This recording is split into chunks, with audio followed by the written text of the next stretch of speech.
Okay, so let's do a full map tour of East Windsor. So this is for people that are looking to move to Windsor and they don't know any of the neighborhoods or what's good or what's bad. There are some schools in this area that are not good, okay? So we're going to talk about that, and I'll show you which school is good and where to live to be in that school zone. Also, if you have a budget of $300,000 to $400,000, there's a few streets here, a section of Windsor, that I would be looking if it was my money. I think it's the best bang for your buck, the best neighborhood you can get into for that price range, okay?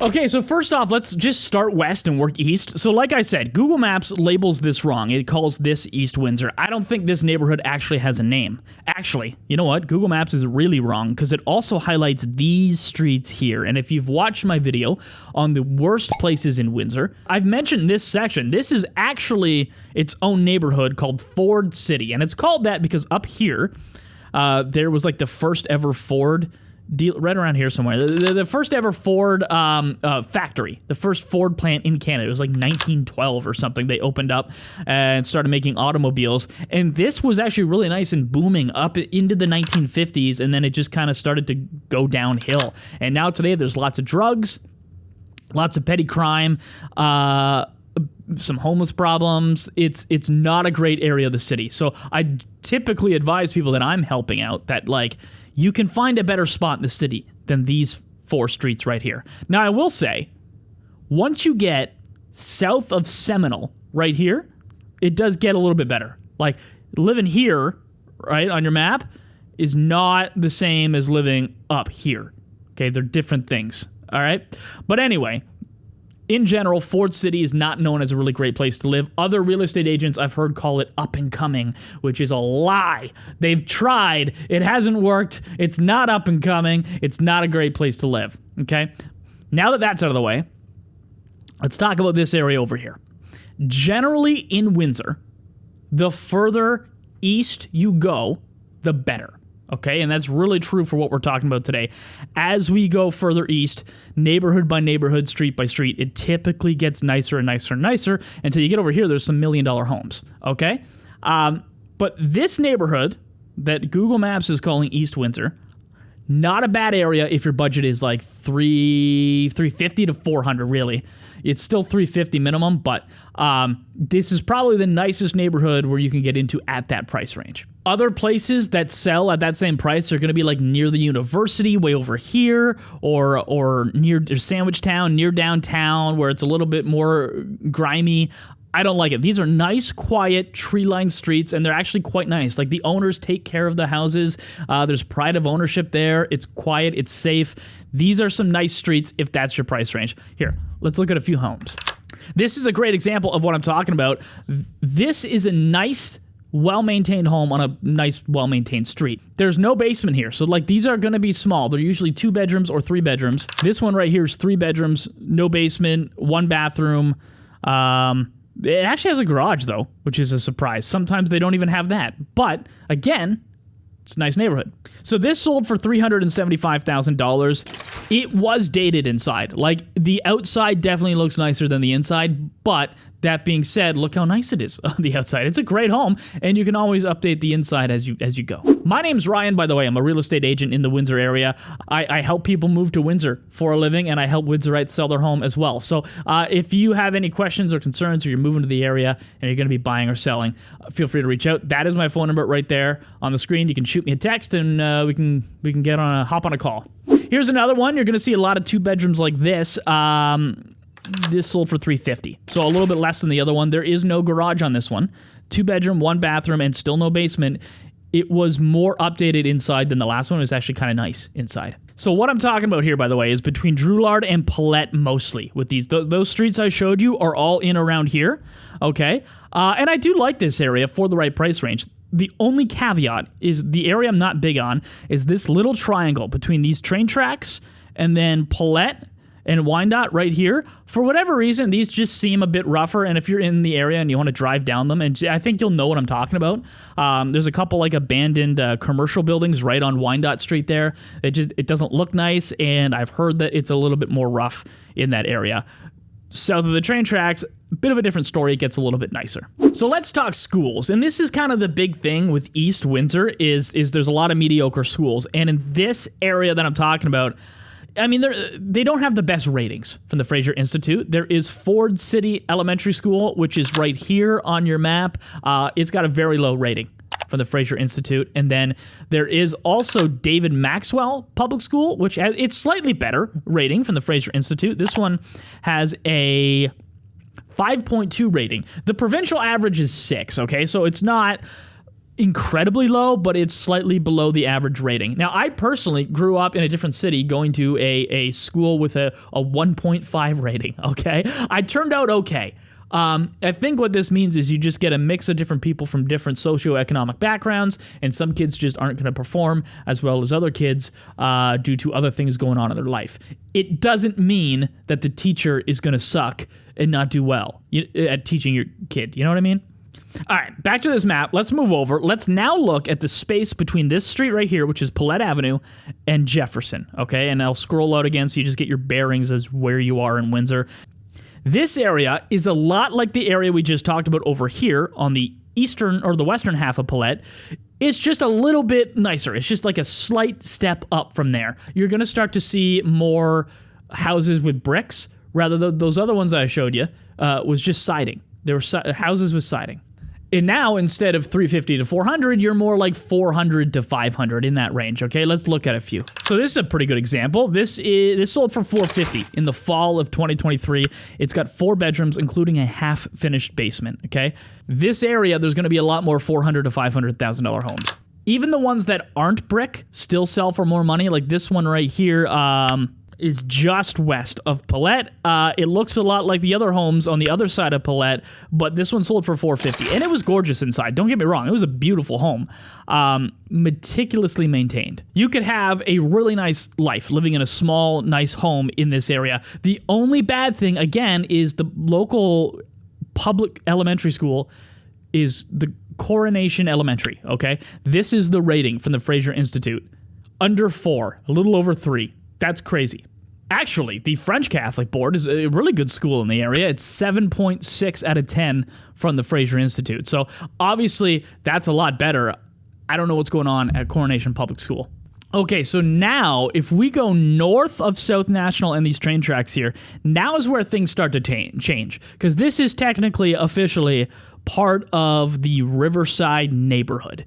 Before we go to the next section, again, remember, my name's Ryan. I'm a real estate agent. I sell houses in this area. I know so much about this city. Feel free to give me a call if you're looking to buy or sell in the Windsor area, or you just want to pick my brain, okay? That's my phone number on the screen right there. I look forward to talking to you. All right? So Riverside kind of breaks down like this. You got what they call Olde Riverside here, which again is between Pillette and Jefferson. This is Jefferson Road, a big street here.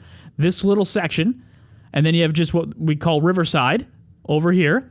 And then if you go all the way over here, you get East Riverside, or I've referred to it before as New Riverside. And these are a lot newer homes, bigger homes, nicer homes. Like I said before, the further east you go, the nicer things get.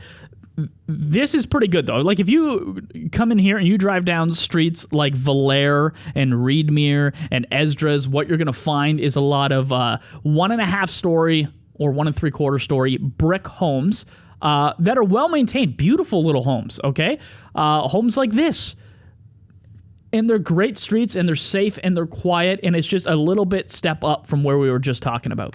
This is a good example. This one sold for $450,000, but they do get over $500,000 depending on how well maintained they are on the inside. There hasn't been a ton that sold recently, so I don't have a bunch to show you, but you get a lot of homes like that in this area right down here. And yeah, they're going to sell $450,000 to some $515,000, $525,000, depending on how nice they are. Do they have a garage? Do they have a 2-car garage or a 1-car garage? All that stuff.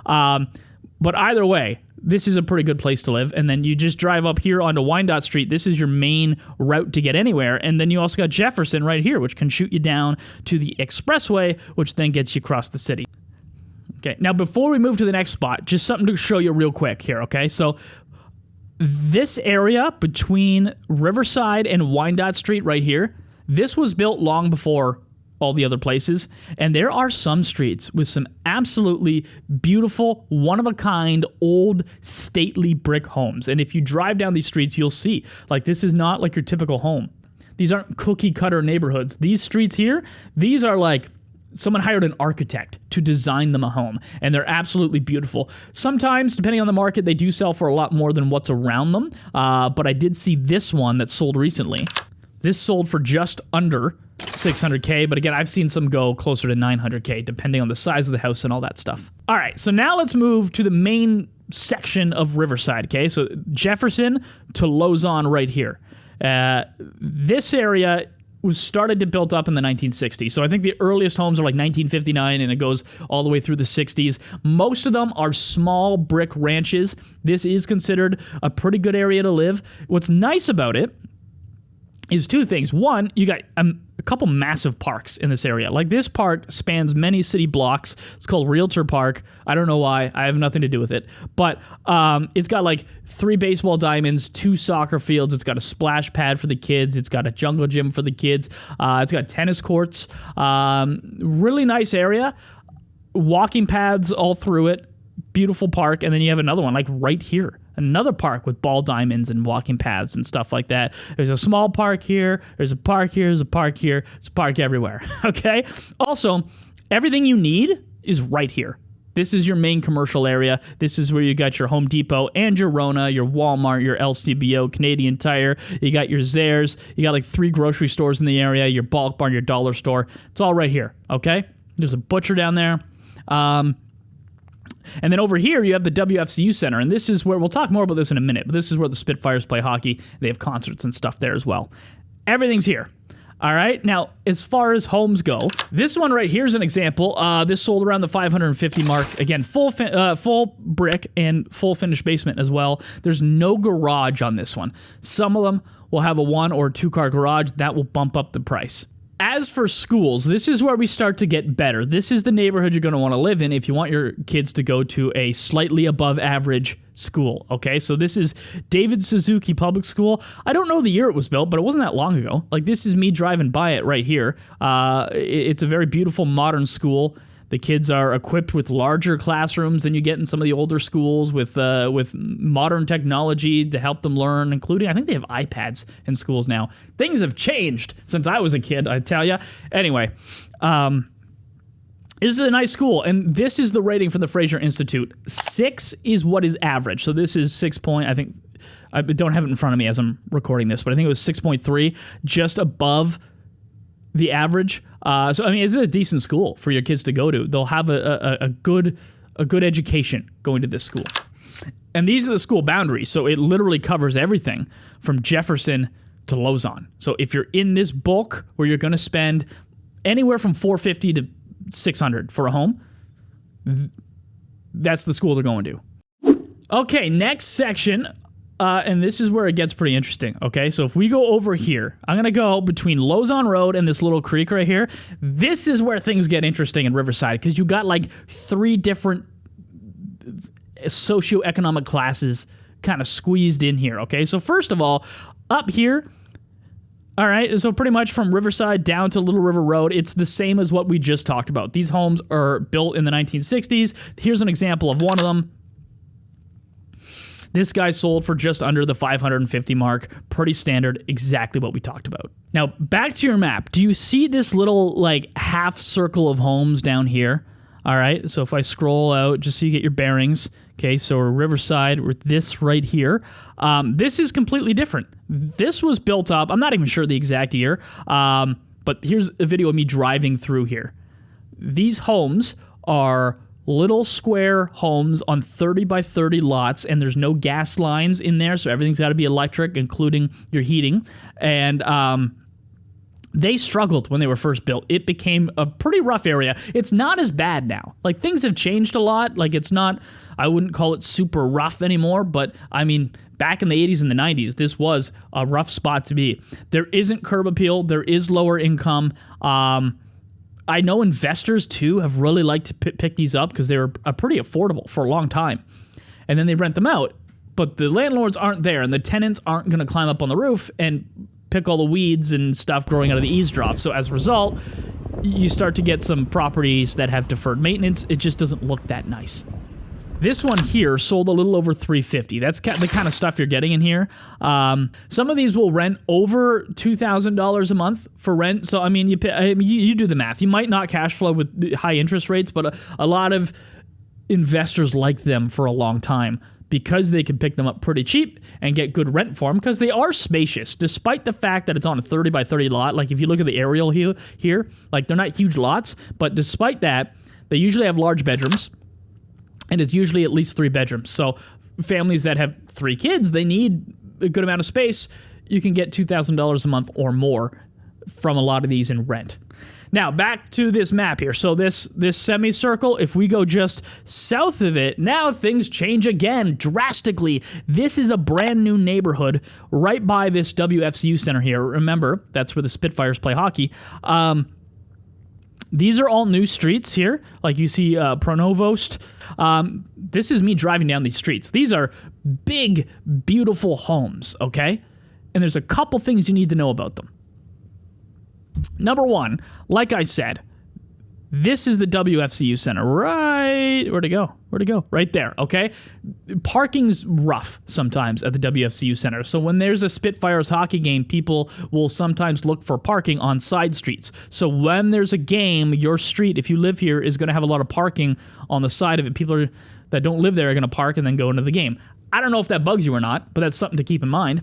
Also, they also built brand new apartment buildings all right along here as well. So you do have apartments like leering over you, and some people don't like that as well. When they first built those, they were selling for like $1 million, but the market was at like the hottest, and now it's a year and a half later, and I think this one right here just sold for $835,000. It's 2,500 square feet above grade. Like, they are a good size home.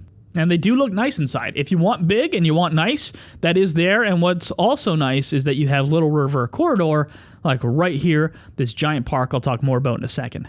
Okay, actually, on that note, let's just do that. Let's just jump in to what is known as East Riverside, okay? So this is this area highlighted right here on your map by Google. They do a pretty good job. It's pretty much from this this creek here that runs down all the way over to the edge of Tecumseh. So over here is actually another city called Tecumseh.